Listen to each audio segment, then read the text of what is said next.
Before October comes and overtakes us, and I begin a 3-week series titled Obscuretober, I wanted to get a pretty fucking dark comic book out into the ether that is the internet.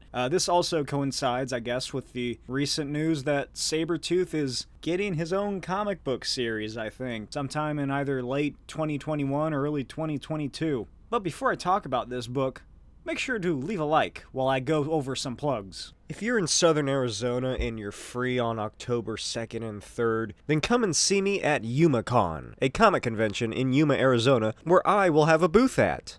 You'll be able to pick up my book, Destructo Boy and Other Exciting Tales, and I'll also be doing some special art prints specifically for this show, and I'll be taking some commissions and maybe some con sketches as well. So if you're free, come on by. Here's the link, it's right there. Just type that into the URL. Not right now though, or if you do, make a new tab. Finish this video first if you do. I have a Patreon, and on this Patreon, I will be uploading pages from my work-in-progress horror western graphic novel, A Dead Fish in the Grass. It is probably going to be rated R if it was a movie, so don't go in here if you're under the age of 18. It's pretty graphic, I'll say that. All 166 pages have been completely illustrated already. All that I'm doing now is digitally editing and lettering them. My plan is to get it published and sold in a tangible form, but until that happens, I'll just be uploading a couple pages to my Patreon each week. I will also be uploading pages from Destructo Boy and Other Exciting Tales there as well. Destructo Boy and Other Exciting Tales is a 40-page anthology made up of 3 stories that got published after I won a local contest last year. It is still on sale for $19.99 plus shipping in the description below.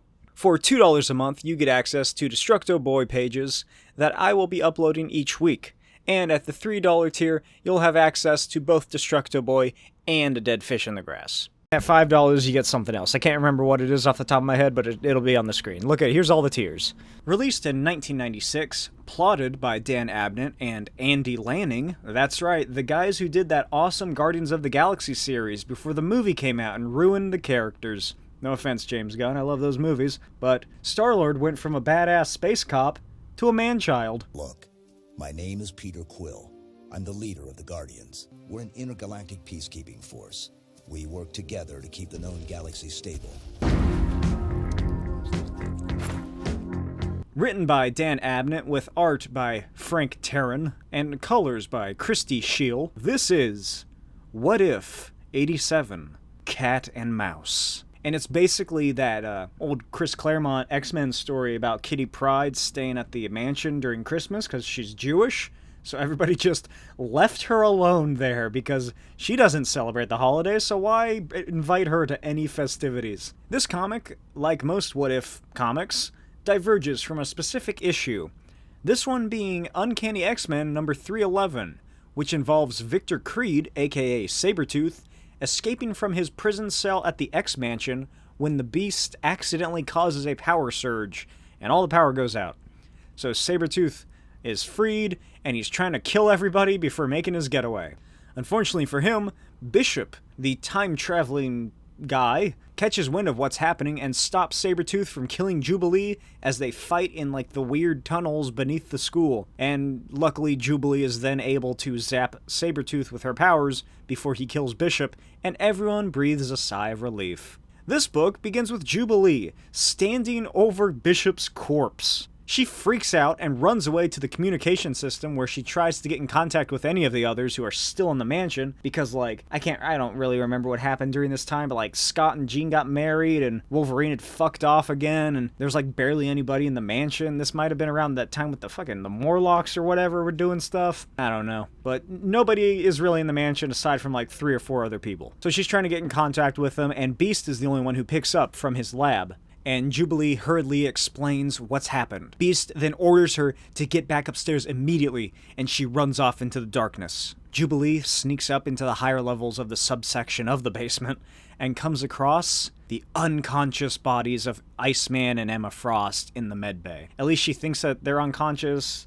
It's never really implied why they are unconscious, and why Sabretooth didn't just, kill them. So, it's up for debate over whether or not they're actually dead. Maybe he just strangled them both. Anyway, she tries to wake Bobby up, and a cry of pain comes from the lab, and Jubilee follows it to find an absolutely horrifying Sabretooth trying to rip Beast out of his big yellow containment suit. As she's about to run in, Beast launches Sabretooth through the doorway and into the wall behind her. Sabretooth attempts to escape from the terminals he is now buried in as Jubilee races to Hank, and he is able to cough out that he's seen some better days as he stumbles towards her. And then he says, I got the power core back online, but everything needs to be rebooted, or else the security systems won't reset, and Creed will escape. Beast holds Sabretooth at bay as he screams for Jubilee to hurry and reset all the computer systems. The two fight against one another, and she successfully begins to reboot the system. It's like that scene in Jurassic Park. Jubes turns around and finds Hank stumbling towards her, having successfully beaten away Sabretooth. But when she asks what they do now, all that Hank is able to say is, Jubilee, run. Hiya, kid. Jubilee tries to run away, but Sabretooth grabs her by her coat. As he's about to sink his giant fangs into her face, she blasts him with her plasma energy and sprints away into the super gothic section of the school. What, did Tim Burton direct this? I don't say that as like an insult. I fucking love this rendition of the X-Men and like the mansion. I love everything about this book. Anyway, she rationalizes that if the security systems do in fact reactivate like the Beast said, then that means that she's also going to be trapped in here with Sabretooth. And as he tracks down her scent, Jubes figures that the only safe place to hide is in the danger room. She races into the control room and begins inputting programs for it to run. And then she grabs the remote handset for the danger room and runs inside.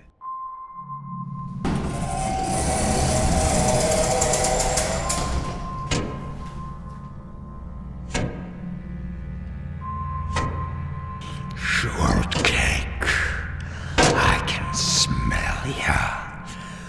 I know you're in here. Dumbo move, girlie. This is a dead end.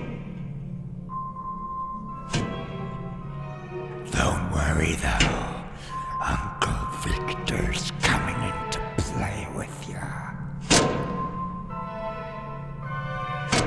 Sure you are. Come out to play, little girl. I took care of those other two, and you're next, babe. So give it up. I got your scent, Shortcake, and I'm coming for ya. Get bent! Come here. Program begin. Ambush by Hellfire Club mercenaries. Cute kid. Real cute. As the simulated gunfire riddles Sabretooth and the side of the building, Jubilee flees up the fire escape to the roof, but she's grabbed. She changes the program to a zero-gravity brood assault, and Sabretooth is attacked by the brood. But their attacks are but mere flesh wounds against this regenerative savage. Sabretooth leaps through the portal Jubes open and ends up in the Danger Room Control Center. The Beast stalks towards Jubilee as she cowers in the corner. But he realizes that this scent isn't the same, and quickly puts it together that this is still one of the programs. You were trying to trap me somehow, weren't you? But I don't trap so easily. Enough of your games, little girl. Give me the remote. Jubilee clicks the remote handset again, and the simulation changes to the far-off wasteland of 2013 as a Sentinel raid begins. They are both nearly killed as Sabretooth chases Jubilee into another portal, and he comes out in the Danger Room Control Center. You're repeating your hollow programs. I've got you now, Shortcake. I didn't fall for this last time. Look, it's a Halloween book. I'm gonna get weird with it. Victor Creed, the creature that is known only as Sabretooth, is electrified after striking directly into the wall containing the Danger Room's Shi'ar power core. Jubilee escapes out of the room as Creed's flesh is melted off of his body. And outside of the now blazing inferno that was once the Danger Room, Jubilation Lee falls against the wall and slides down to the floor and celebrates a bittersweet victory over this evil, vile mutant.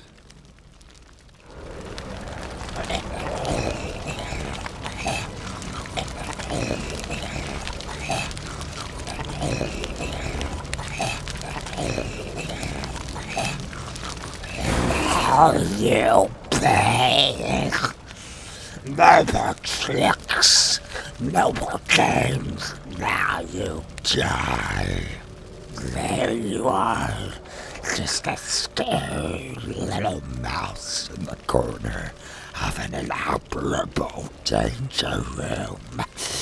Nowhere to hide now. Die, girl.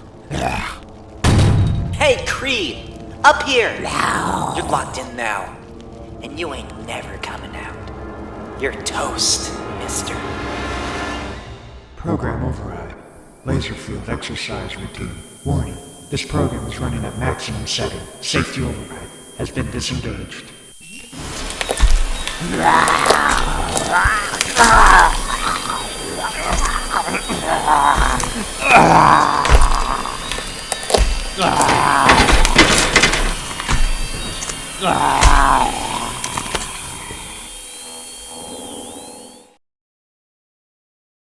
Jubilation Lee sits down and turns away as she comes to terms with what has happened and listens until the screaming finally stops.